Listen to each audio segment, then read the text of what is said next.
Welcome back. Welcome back to the Angry Birds Fans Hangout. And I'm your host, Hydro. And we're coming to you here on the podcast. And please let your friends know, share, follow, join, comment, or subscribe to our podcast. We are on here on Podbean. We're on Google Podcasts. We're on iHeartRadio. We are on Spotify, and we're on Podchasers, and we're also on Apple Podcasts.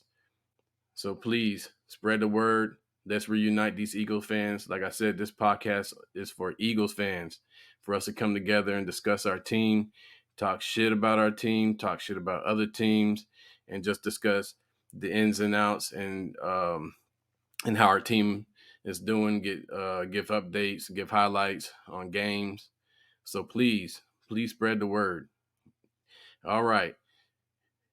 Yesterday was the second day of joint practices between the Eagles versus Browns. All right. They're in Cleveland. We already did an update on the day one of joint practices, and it was a pretty close day on day one. And like I said before on our other podcast, that everybody was saying that, the Eagles won, and some people are saying the Browns won. They said it came down to maybe one defensive play or defensive stop that gave the Eagles the win. But like I said, that doesn't really matter to me. I just want to see, just like Coach Sirianni said yesterday before the practices occurred, he said that it's not about winning. It's just about getting better and seeing how your team is doing and just each team helping each other just get better and evaluate players. So we're just going to start off with the offense. Miles Sanders is still out with a hamstring injury. And Nick Sirianni kind of addressed this issue. He said it's not as bad as, we think it is. It's just he's pretty much like, day to day, and they're taking it like as a precaution. So like I said on the other podcast, it's probably like load management. So they're probably not trying to do too much with him because we already know what kind of player he is. We know he could be, when he's on the field, he does really well. I mean, in the running game, he's definitely improved.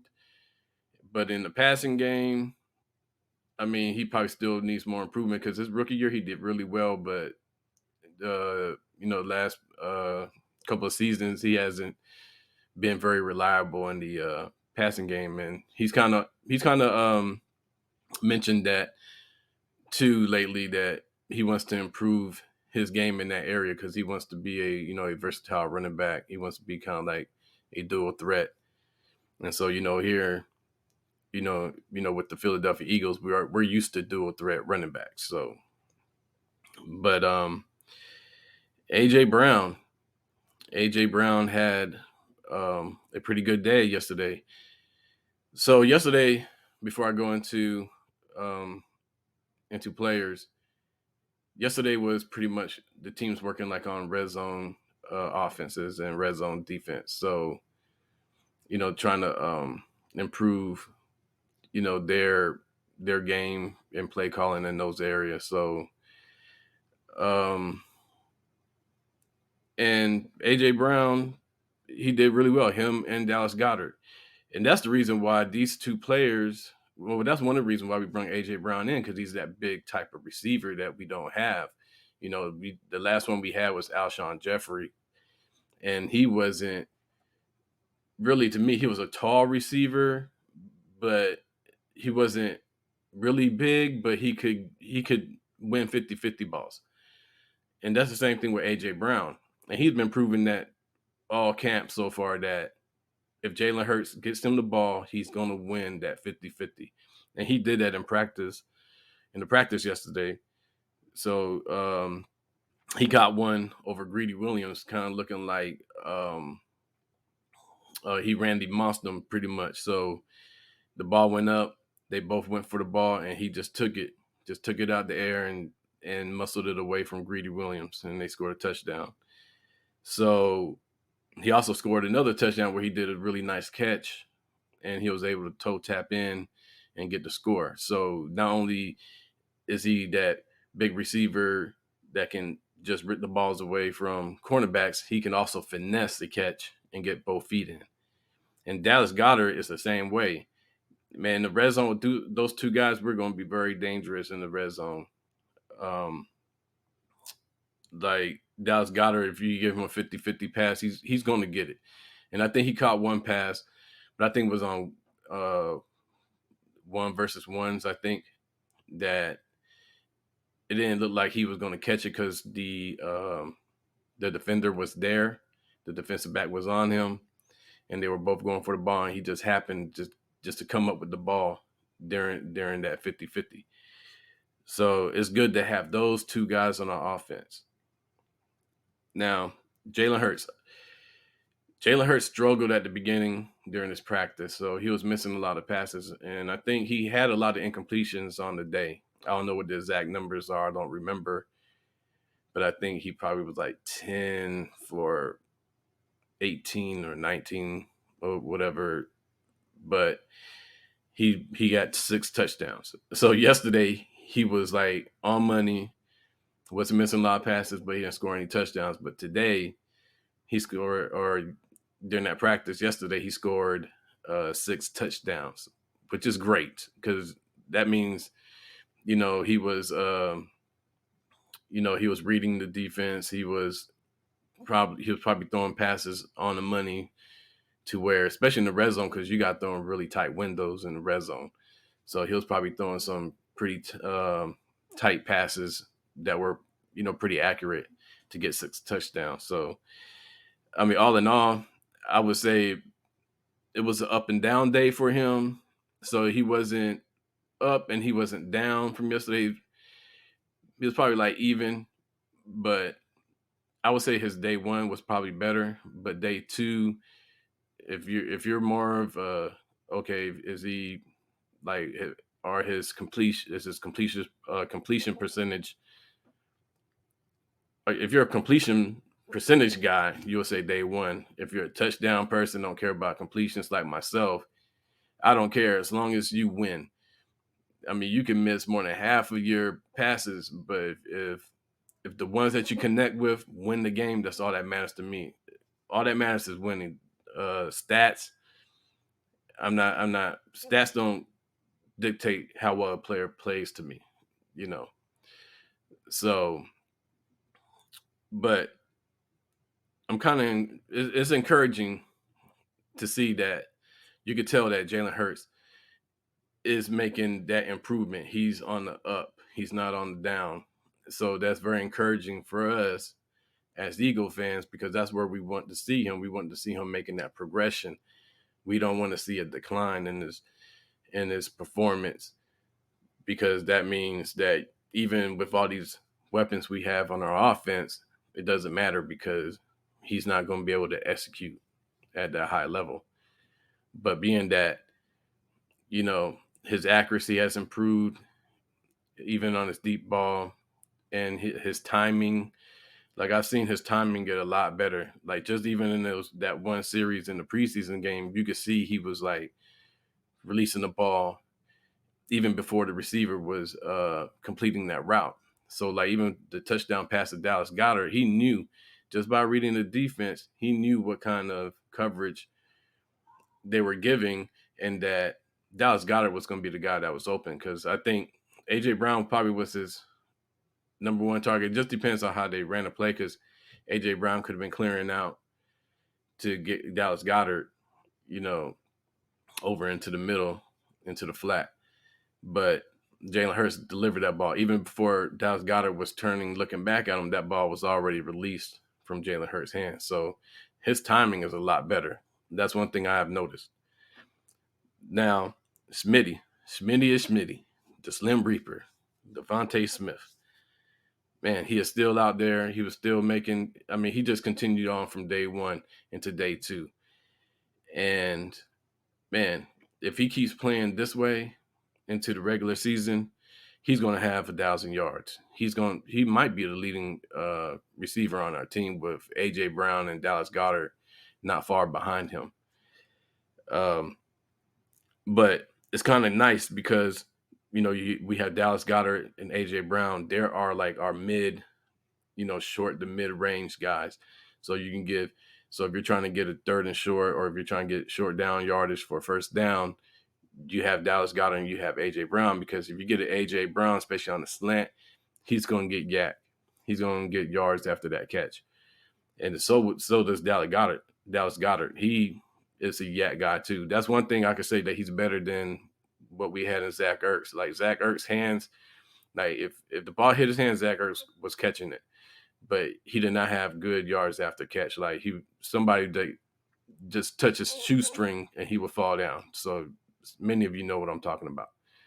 So, but Dallas Goedert, no, you're gonna have to put a hit on him. Like you're gonna have to go body to body, and you better wrap, because if you're just trying to just hit him with your body and expect him to fall down, that's not going to happen. But we have Schmitty and we have Quez Watkins out there. They're like our deep route running guys. There are screen guys. So if you want to run a wide receiver screen, you can hit Smitty, or you can hit Quez Watkins. Or if you're trying to get the ball down the field, those are our two guys, because Smitty's going to get you that with that route running. He's going to get you that 10 and out and get you that first down. And Quez Watkins, if you want somebody to just go burn down the field and try to hit something big, that's going to be your guy. So all in all, like our receiving core, even Zach Pascal, man, he is killing camp too. He's been killing in these practices. Man, I'm just like, when we first got him, I was excited because he's a good receiver. And he's also a red zone guy too. So we basically have 3 red zone receivers. So with Brown, Goddard, and Pascal. If we get into the red zone, we're probably going to have like one of the best red zone scoring percentages in the NFL. That's if we get in the red zone, of course. So Jalen Hurts in our receiving core, great. Now, running back, haven't heard much about Boston Scott, but Kenneth Gainwell, man, he's like, from what I'm hearing, he's doing worse. He's getting worse. Like he's not progressing in a positive direction during camp. As a matter of fact, something must have happened during one play in practice. Man, Coach Sirianni was yelling at him. Steichen was yelling at him. They pulled him off the field. Like he must have missed, one of his assignments or something. And man, I don't know. And he was dropping passes. He's been dropping passes too. So he's probably dropped a lot of passes this camp than he did last year. And he dropped some last season during games, but he was very dependable in that part. So if he's not improving, he's going to be like Miles Sanders, this year, dropping passes. So hopefully with whatever's going on with him, he kind of figures it out and gets it going. Now our line, Cam Jurgens, they say he was flying around the field looking like Kelsey during practice. He was out there looking like little Kelsey, like little offspring or demon child, whatever you want to say. Which, hey, go out there and be that demon child, put bodies in the dirt. That's what his job is. Bury him out there on the field, right? So I'm very excited to see him, out there doing his thing. But, of course, he's only going to be in the backup role until, unless something happens to Kelsey. But with this being Kelsey's last year, you never know. He might not be as tough as he was these past couple of years, because the older you get, your body gets more brittle, especially in those football, years. Like football years are like dog years. You get older quicker. Your body tends not to handle the punishment it used to be able to handle when you were younger. So, but he's like, I'm very, I'm excited that we have people, a pretty decent backup, second string line. So, because, with our history, we've had a lot of, offensive lineman injuries. So hopefully this year won't be that way because we got a lot of younger guys. Brooks was always getting injured. So was Jason Peters was always getting injured. So we always need. We're still we're still pretty good in that area, and um, I hope we continue on and performing well. But let's see, Miles Garrett returned back to practice yesterday. And I guess I don't know if I mentioned why he was out. I think I just mentioned he wasn't at practice. Hopefully, I didn't say he was injured because he wasn't. I think he was out for personal reasons. But he came back yesterday, and that was something that Mulata was looking forward to. So during one-on-ones, I think Miles Garrett bull rushed him, and Mulata claims that he gave that one to Miles Garrett. He got him, but then he wanted to go again, so they went out again, and this time Mulata said he got him. He pushed him outside. I guess Miles Garrett was trying to get to the quarterback, and he pushed him outside. So he said he pretty much won that round. And I think that's pretty much so. The offense overall, they played better than what they did yesterday. I would say it's probably even, but they improved on touchdowns, and that's one thing I said. Like I wanted to see improvements, and I think we did. I think we've seen improvements in all areas on offense. So they came out there and they did what they had to do. Now let's switch over to the defense. Bradbury's still out. He's day to day, which is good. That's a good sign. He's day to day, so that means they're just taking precaution with him too, just like they're doing with Miles Sanders. And I forgot to mention Javon Hargrave is out, and I think that's precautionary too. But Javon Hargrave is also a big piece of that defensive line. And two of our second year guys, they're backup defensive tackles. Backup defensive linemen, I would say, is Kyron Johnson and Tayron Jackson. They were both showing out. They're second year guys, and they just have been improving this camp, and they have been improving from last year. And they was getting to the quarterback. So that is a good sign because we like right now our defensive line is they're looking like a beast right now. So our starters and our second string, like our second string line, I would say they could be a starting line in another team in the NFL. So we're gonna have a pretty good rotation. And Tui Peloto, he's another backup guy. He's doing well too. It's like all these guys are doing well. This is going to be a very difficult cut for Nick Sirianni and Harry Roseman and their staff. There's going to be a very difficult cut because there are a lot of guys that are playing very well that are backups. And I think for one of the most difficult decisions is probably going to be at tight end because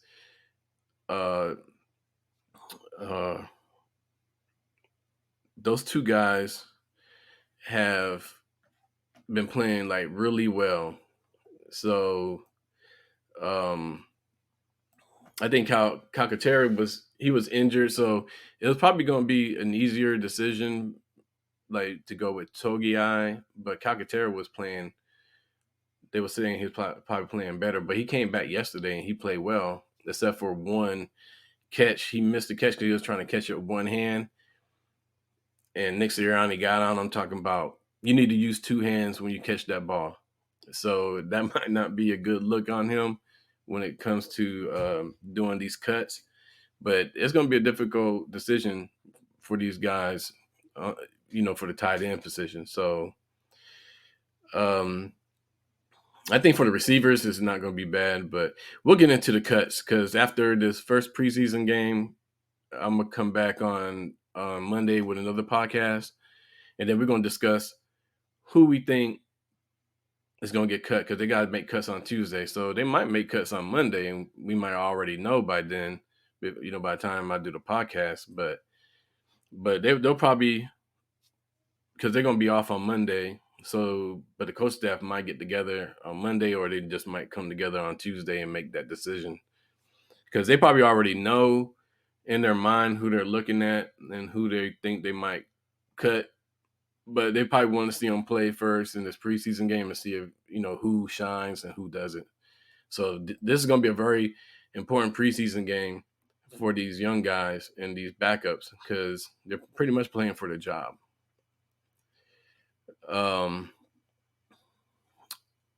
So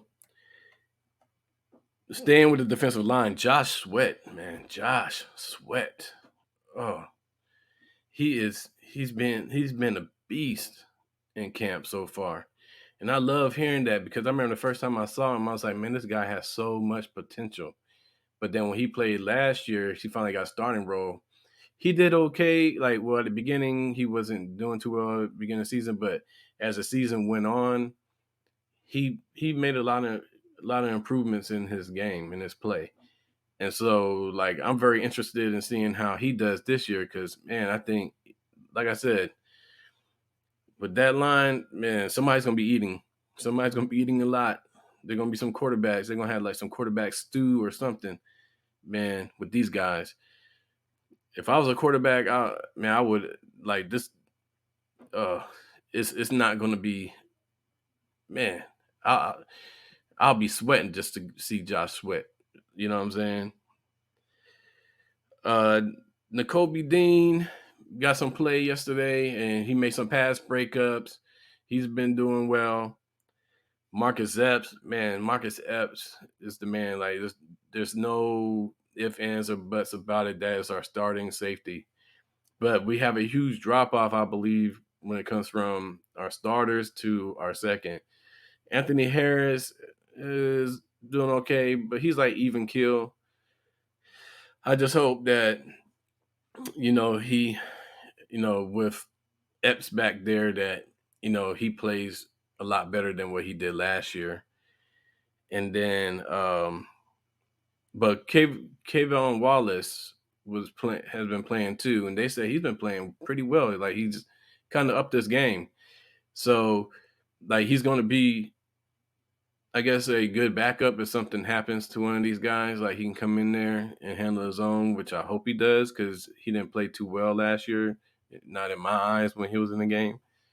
But hopefully, he's the guy that we drafted. We drafted him to be a starter, really. So it's just been kind of disappointing that he hasn't made that leap yet. So hopefully this year is that he'll make that leap and be able to show us that he's ready to be a starter, in that secondary. Now, Darius Slay had a big pass breakup on Amari Cooper. So that's good positive news there, because I didn't hear too much about Darius Slay on day one, but big play Slay was making big plays out there on day two, especially on a a good receiver in Amari Cooper. So now the linebackers, Kaiser White has been standing out, man. Kaiser White, man, him and TJ Edwards, man, they're gonna make big plays this year. They're gonna make really good plays, and we got good backups like Patrick Johnson. Like I said, Kyron Johnson. Well, Patrick Johnson or Kyron Johnson, has been playing well, and then N'Kobe Dean, Davion Taylor's been doing well. He just has to stay healthy. I hope he does. If he stays healthy, he'll be a good addition and a good backup to these guys in the rotation. So, but Kaiser White, he had one interception. I think is on I don't know if it's 1-versus-1s or 7-versus-7s, but he also had a dropped interception, I think, during 11-on-11s. I think he dropped one. And that's one, I mean, he needs to make that play. So hopefully, I mean, you know how it is. But I mean, he made a play in the preseason game, so he has that. He has that ability, so I'm not too worried about it. So all in all, um, all in all, this team is looking pretty good. Um, I said I wanted to see improvements, and the defense definitely came out there. They played a lot better than what they did yesterday. They stopped. Um, they were stopping the Browns' offense. They were causing penalties. Hassan Reddick was getting to the quarterback. They're breaking up passes. Um, Sweat was uh, getting to the quarterback. Um, yeah, it was so Kaiser White was a one-on-one that he got 1v1. He got the interception. N'Kobe Dean, like I said, he had a pass breakup. Um, it's just good to hear. That's what I want to hear. I just want to hear improvements because there's still training camp. They have a lot of improvements to make. They're just not gonna come out and play like a championship team. It's gonna take a little time, but hopefully by the time the first game comes around, when we play the Lions, that we don't make the Lions look good. Especially them coming off the Hard Knocks. They're on the Hard Knocks show. We can't make them look good. We had to go out there just the way we destroyed them. I think we destroyed them last season, if I correct. I think that's one of the games that we basically went off in, and we just got to do that again. Like we just got to go out there and show out. So now the game is on Sunday. So we haven't heard. Well, I haven't heard anything from Nick Sirianni or the coaching staff to make me believe that the starters are going to play. They haven't said nothing, so I think they're probably doing this because they don't want the Browns to be able to game plan on who's going to come out there. So kind of keep them on their toes. But I would love to see the starters go out there and at least like run one series like they did in the last preseason game, both the offense and the defense. But Coach Sirianni might be a little bit hesitant. He probably just want to get these young guys out there, let them play like a whole game and see how they play, get them immersed into this NFL, into an NFL game, get their feet wet, and try to avoid injuries. So, if a backup guy gets an injury, that's not as, it's a big deal, but it's not as big of a deal if you get when your starter's out, especially Jalen Hurts. If Jalen Hurts is injured, you might as well just call it a season because I'm really don't have any confidence in Gardner Minshew, especially in Sinnett. So I'm hoping we see Carson Strong get out there and play in this preseason game. So see how he does, and maybe he can knock Sinnett out of that third spot because I don't know why we got rid of Suffield, but that concludes the Angry Birds fans hangout podcast. And I want to thank those who are, subscribing, following, and listening to the podcast. You can catch us on YouTube. We're at Angry Birds Fans Hangout on YouTube. Please subscribe there, share with all the Eagles fans. Let's bring us together.